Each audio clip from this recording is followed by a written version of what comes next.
move on now to our next item, local and regional democracy in Austria. In March 2010, the Congress carried out its first monitoring mission to Austria. The rapporteurs, Mr. Cools from Belgium and Mrs.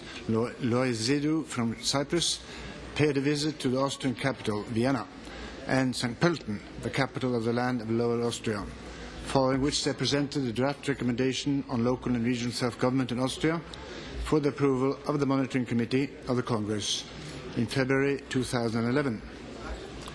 The recommendation was approved following a very interesting exchange of views in the Monitoring Committee and is presented for adoption by the Congress. While Austria is a country with a deep-rooted culture of regional and local autonomy, the rapporteurs have detected a number of areas where further improvement would be most welcome. This being said, as you will see, the rapporteur's overall conclusion was that the local and regional democracy in Austria was in conformity with the norms of the European Charter of Local Self-Government. I will now call on the rapporteurs, and as far as I understand, Mr. Cools from Belgium will speak first. I give Mr. Cools the floor. We will then afterwards hear from Mr. Loizedou, and following that presentation there will be a debate and opportunity to vote on a draft recommendation. Mr. Cools. Oui, merci Monsieur le Président. Ma collègue Madame Loizedou et moi-même nous sommes rendus en Autriche il y a à peu près un an, du 24 au 26 mars 2010, en qualité donc de rapporteur de ce congrès, pour une première visite de monitoring qui a été faite en Autriche. Nous voulons vraiment remercier toutes les autorités autrichiennes, les mandataires politiques, les hauts fonctionnaires que nous avons rencontrés pour l'accueil exceptionnel qu'ils nous ont réservé, pour le temps qu'ils nous ont consacré. Nous voulons aussi remercier le professeur Ivan Volodine, professeur à l'Université de sciences humaines de Moscou et membre de notre groupe d'experts indépendants qui a joué un rôle important dans la rédaction du rapport. Nous étions accompagnés également de Mademoiselle Stahl des services du Conseil. Alors effectivement, comme vous l'avez dit, notre impression globale est très positive sur notre visite en Autriche, qui est effectivement tout à fait un État démocratique. Les 9 Länder, les 2357 communes que compte l'Autriche disposent de réelles compétences, de réels budgets. La Constitution autrichienne est d'ailleurs très explicite sur ces compétences propres des communes et des Länder. C'est aussi un pays où le dialogue et la concertation entre les différents niveaux de pouvoir est tout à fait réel. Le rôle notamment des 2 associations de villes et des communes autrichiennes est tout à fait exceptionnel et sans doute unique en Europe. Plusieurs de nos interlocuteurs autrichiens nous ont décrit le système autrichien en le baptisant de fédéralisme de coopération et je pense que c'est effectivement une bonne définition du système autrichien. Ceci étant, évidemment, nous voulions aussi apporter quelques bémols à cette situation, parce que quand on gratte un petit peu le vernis, on a parfois le sentiment quand même que l'Autriche est peut-être parfois un État plus centralisateur qu'il peut apparaître de prime abord. Notamment en ce qui concerne les compétences, vu que les communes et les Länder ont des compétences propres, mais une grande partie des compétences qu'ils exercent ne sont pas des compétences propres, mais des compétences déléguées, notamment de l'État fédéral. On peut parfois se demander si le curseur ne pourrait pas être déplacé au profit d'un nombre de compétences propres plus important. Puis, il y a le degré de l'autonomie fiscale, qui est quand même limité, vu que grosso modo, c'est 21% des ressources des Länder et des communes qui sont des ressources propres. Les autres, ce sont des impôts perçus par l'État fédéral qui, en fonction d'un système de péréquation, leur sont ensuite transférés. Mais donc, ils ont quand même une maîtrise extrêmement limitée de leurs ressources, même si parfois ils ont le sentiment que ça arrangeait bien certains mandataires locaux de n'avoir que les dépenses à gérer et pas les recettes. Troisième exemple, c'est le rôle de la Cour d'audit, qui est une cour d'audit fédérale. Quand nous sommes été en Autriche, à ce moment-là, elle assurait le contrôle des communes de plus de 20 000 habitants. Depuis lors, ça a été élargi aux communes de plus de 10 000 habitants. Et il y a une crainte, notamment pour les petites communes, de voir cela encore élargi en dessous de 10 000 habitants, éventuellement un jour, alors que c'est un contrôle assez lourd et que normalement, le contrôle des communes relève des Länder et non de l'État fédéral. Un quatrième exemple est le fait que l'Autriche n'a pas ratifié toute une série de dispositions de la Charte européenne de l'autonomie locale. Dans certains cas, ce n'est pas grave, parce que, quelque part, la Constitution autrichienne en des mots parfois fort semblables à ce qui se trouve dans la charte, parle d'un certain nombre de dispositions, mais il y a aussi des dispositions qui ne sont pas du tout couvertes. Lors du débat dans la commission du suivi, Madame Gudrun Motzler, notamment de la délégation autrichienne, avait souligné qu'il y avait un manque de couverture sociale pour les mandataires locaux. Nous avons entendu la même chose lors de notre visite en Autriche, mais justement, un de ces multiples articles non ratifiés par l'Autriche, c'est l'article 7, paragraphe 2, qui dit qu'il faut permettre la compensation financière adéquate des frais entraînés par l'exercice du mandat, ainsi que, le cas échéant, la compensation financière des gains perdus ou une rémunération du travail accompli et une couverture sociale correspondante. C'est une de ces dispositions qui n'est pas ratifiée par l'Autriche et qui n'est pas d'ailleurs du tout ou peu mise en pratique. Autre exemple, c'est le rôle du Bundesrat, la Chambre haute censée représenter les Länder, mais qui en fait, même si nous n'employons pas ce mot dans le rapport, est en fait une coquille vide avec très très peu de pouvoir. Alors nous avons effectivement émis un ensemble de propositions, même si le cadre général est évidemment tout à fait globalement positif. Ici c'est un vrai État fédéral avec une très large autonomie locale et régionale.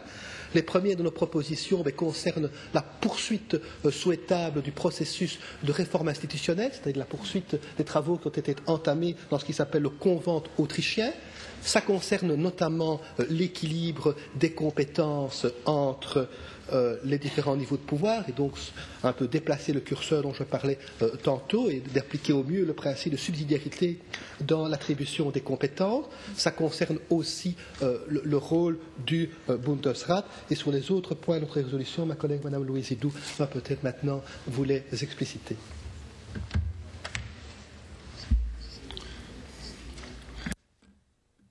Thank you very much, and I now call on the other rapporteur, Mrs. Louise Hidou.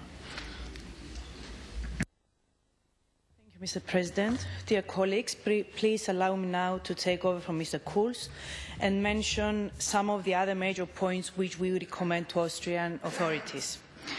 First of all, we believe that Austrian authorities should strengthen the role of the municipalities in the preparation of the financial equalization law. This could be achieved by introducing a legally binding consultation of the Austrian Association of Cities and Towns and of the Austrian Associations of Municipalities during the negotiation process. Secondly, Austrian authorities should grant to municipalities and the Länder larger tax autonomy, allowing them to raise an increasing amount of own taxes and to make sure that when their competences are extended, this is followed by the allocation of the necessary financial resources. As rapporteur for regional democracy, I paid particular attention to this point.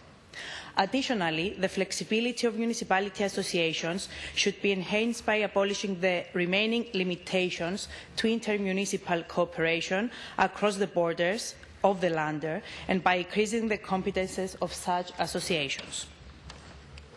Austria could also consider modifying the federal constitutional law in order to allow municipalities to participate in the agreements between the Federation and the Länder, foreseen by Article 15A of the Federal Constitution, as this is already the case of the consultation mechanism and the Austrian Stability Pact. We also believe it is the right time for Austrian authorities to reconsider the restrictions on the extent of the Charter articles by which Austria is bound with a view to lifting some or all of them. This could be in the case of Article 11 of the Charter, which in fact is respected in practice in Austria. Colleagues, we are convinced that these recommendations would improve the current functioning of the local and regional democracy in Austria, which already is quite dynamic and progressive.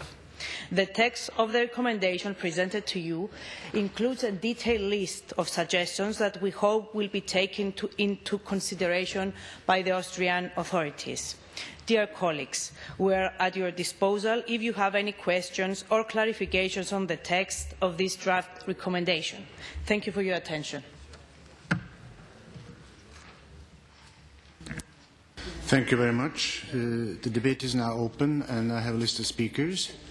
I call on Alexander Borisson from Russia, and afterwards Gudrun Turnström, Mosler Turnström.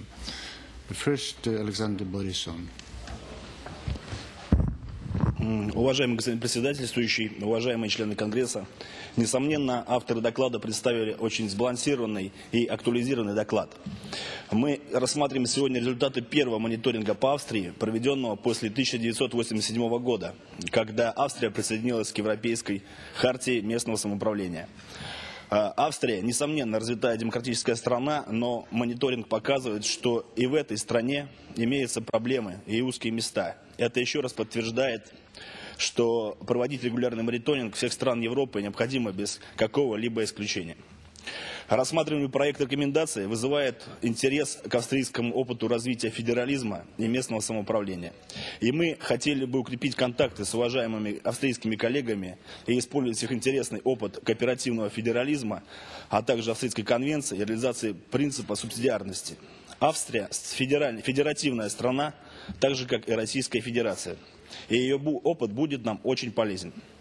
В то же время надеемся, что будут преодолены проблемы дублирования различных органов, уточнены функции совместной ответственности органов разного уровня, приняты эффективные меры по расширению налоговой самостоятельности земель и муниципалитетов.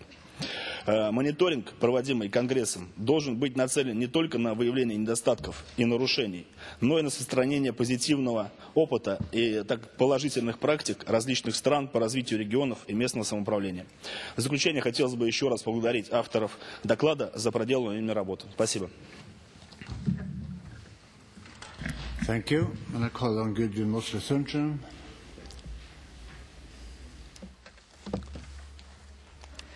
Herr Vorsitzender, vielen Dank. Als Leiterin der österreichischen Delegation melde ich mich hier zu Wort und bedanke mich zuallererst bei den Berichterstattern für den sehr differenzierten und genauen Bericht. Ich bedanke mich auch für die guten Vorschläge und möchte einiges dazu sagen.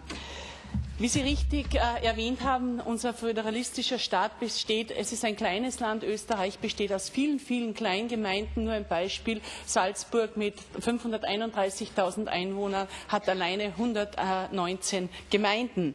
Und es ist immer, und der Vorteil ist natürlich die Nähe zum Bürger, aber es ist auch immer ein größer werdendes Problem, die Bürger für diese bürgernahe Politik zu interessieren. Daher gibt es bereits viele Aktivitäten in unserem Land zur Erhebung der direkten Demokratie. Nur ein Beispiel aus unserer Hauptstadt Salzburg, das Modell für mehr direkte Demokratie, wie man die Bürgerschaft wieder für die Gemeindepolitik begeistern kann. An dem arbeiten wir jetzt mit einer übergeordneten Expertengruppe und Ziel ist es, verbindliche direkte Demokratie in der Stadtverfassung zu verankern. Das ist nur ein Beispiel, das ich erwähnen will. Wir haben natürlich auch Probleme, Bürgermeister zu finden für diese vielen Kleingemeinden. Das hat vielerlei Gründe. In Österreich gibt es ein Ungleichbehandlungssystem, muss ich sagen, was die Entlohnung der Bürgermeister betrifft. Wenn ein Bürgermeister oder eine Bürgermeisterin in Frühpension geht, dann werden sie ungleich behandelt. Es hängt davon ab, ob sie Beamte sind oder Arbeiter und Angestellte. Beamte können trotz Frühpension so viel sie wollen dazu verdienen, Arbeiter und Angestellte nur 375 € pro Monat und ansonsten, wenn sie mehr verdienen, wird die Pension ruhend gestellt. An dieser Ungleichheit arbeiten wir, sie auszumerzen, denn eine soziale Absicherung ist für unsere Bürgermeister und Bürgermeisterinnen sehr notwendig. Andererseits haben wir auch das Problem, und ich denke, das haben viele Staaten hier in Europa, dass die auftretenden Übergriffe auf Bürgermeister immer, es ist ein Mobbing und vielerlei anderes, immer stärker werden. Bei uns war es der Höhepunkt mit einem Giftanschlag auf einen Spitzer Bürgermeister. Und ich denke, das ist ein Thema, dass sich die Rahmenbedingungen immer mehr ändern, dass die Bürgermeister auch immer härtere Bedingungen haben, in ihrem Amt zu sein. Und ich kann mir vorstellen, dass wir das vielleicht auch hier einmal im Europarat und im Kongress behandeln. Ein Satz zu den Frauen. Van Staar, mein Kollege Herwig van Staar hat es erwähnt. Er ist nicht glücklich, dass wir so wenig Bürgermeisterinnen haben. Sie können sich vorstellen, dass ich auch nicht glücklich bin. Ich habe mir die Zahlen angeschaut. angeschaut, gerade aufgrund Ihres Berichts. Und ich kann Ihnen sagen, wenn ich Österreich in sich vergleiche, dann ist ein Aufwärtstrend ersichtlich. 1998 hatten wir 1,6% Frauen, 2010 haben wir immerhin schon 5%. Ich möchte aber nicht den Vergleich mit anderen europäischen Staaten anstellen. Also hier haben wir einen großen Aufholbedarf. Sie haben auch erwähnt, dass der Städte- und Gemeindebund eine starke Stimme für die Gemeinden und Kommunen und die Städte ist. Ja, das ist er. Der Städte- und Gemeindebund hat ein maßgebliches Wort bei der Gesetzgebung in den Landtagen mitzureden und es wird auch genutzt. Ein weiterer Punkt, die zentralistischen Tendenzen. Ja, das stimmt auch. Ich gebe Ihnen recht. Es sind zentralistische Tendenzen, die wir haben. Viele Doppelgleisigkeiten und Überschneidungen. Das ist uns bewusst. Es hat dann vor einigen Jahren diesen bundesweiten Österreich-Konvent gegeben, um genau diese Mängel auszumerzen mit dem Ziel, Verbesserungen zu erarbeiten und die dann umzusetzen. Meine Damen und Herren, es liegt alles in der Schublade. Wir hätten alles fertig. Es geht jetzt um die politischen Machtkämpfe, wer was bekommt. Sie können sich vorstellen, wenn man ein eingeführtes System verändert, dann gibt es immer wieder welche, die an Macht verlieren, andere, die Macht gewinnen. Und das ist nicht so einfach, aber es ist uns bewusst. Vieles, was Sie hier angeschnitten haben, ist uns bewusst. Wir arbeiten daran und ich bin sehr, sehr froh für diesen Bericht. Ich denke, es ist ein weiteres Argumentarium, um hier Schritte vorwärts zu machen. Meine Damen und Herren, Sie wissen, Österreich ist eine mehrhundertjährige Demokratie. Wir haben an dem arbeiten können und nichtsdestotrotz sehen Sie, in der Demokratie kann man nie aufhören, Verbesserungen herbeizuführen. Rahmenbedingungen ändern sich und daran wollen wir arbeiten. Ich danke auch dem russischen Kollegen. Er hat ganz was Wichtiges gesagt, was mir sehr wichtig ist. Sie haben gesagt, wir sind hier auch, um Erfahrungen von anderen Ländern zu bekommen, sie zu nutzen. Das ist dasselbe für mich als Österreicherin. Ich habe sehr aufmerksam beim türkischen Bericht zugehört, auch bei den anderen. Ich denke, wir sind hier die Plattform und hier können wir gemeinsam in Partnerschaft immer unsere Modelle, unsere Demokratiemodelle, unsere Menschenrechte verbessern. Ich danke Ihnen für diesen guten Bericht.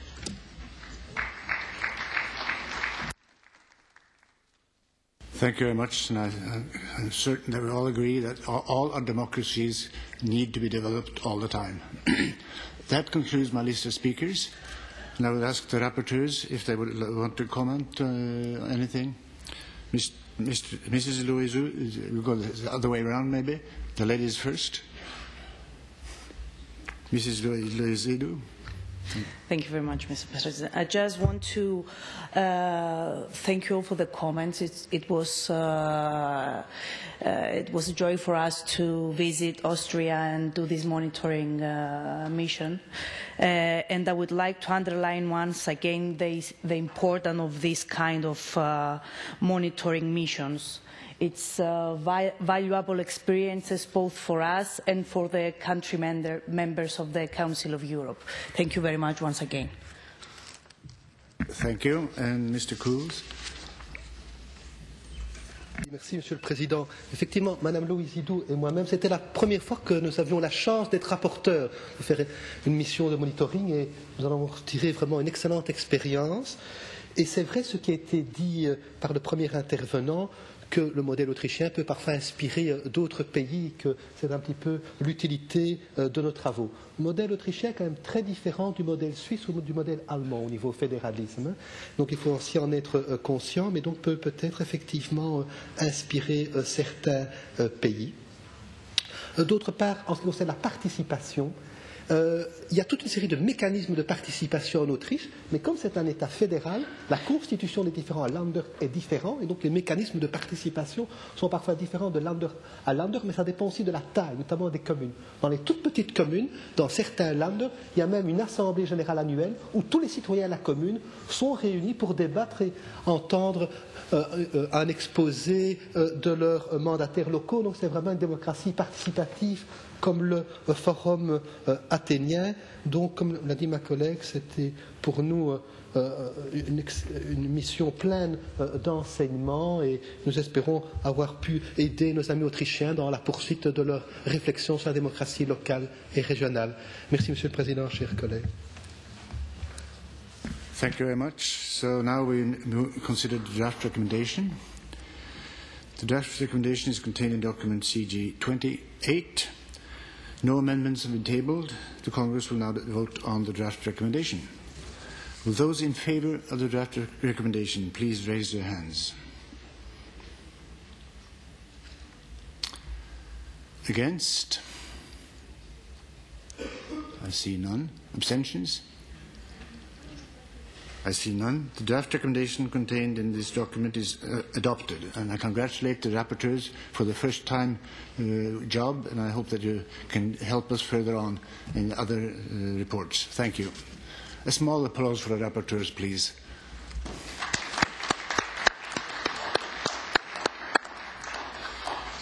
I will now ask that you accept a small change in the agenda.